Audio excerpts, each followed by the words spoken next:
गोष्टीच्या कट्ट्यामध्ये आज ऐकणार आहे. घोड्याला चांगलीच अद्दल घडली ही गोष्ट. एक असतो व्यापारी, त्याच्याकडे एक घोडा असतो आणि एक गाढव असतं. तो त्यांच्या पाठीवरून माल वाहून नेत असतं.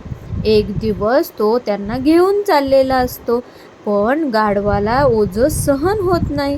तो घोड्याला म्हणतो, आज माझ्या पाठीवरचं ओझं मला अजिबात सहन होत नाहीये, तू थोडंसं घेशील का रे? तेव्हा घोडा म्हणतो, तुझं तू घे, मी नाही घेणार. मी का घेऊ तुझ्या पाठीवरचं ओझं? चल तुझं तू, मी नाही घेणार तुझ्या पाठीवरचं ओझं.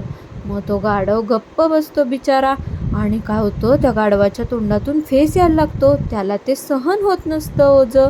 मग त्या व्यापाऱ्याचं लक्ष जातं गाढवाकडं. तो बघतो त्याच्या तोंडातून फेस येतोय. मग तो काय करतो, गाढवाच्या पाठीवरचं सगळं ओझं त्या घोड्याच्या पाठीवर देतो. तो घोडा खूप नाराज होतो.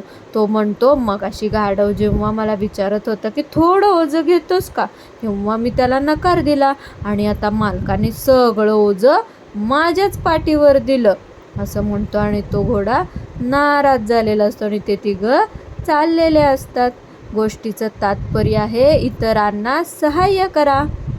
गोष्ट आवडली असेल तर लाईक करा, चॅनल सबस्क्राईब करा.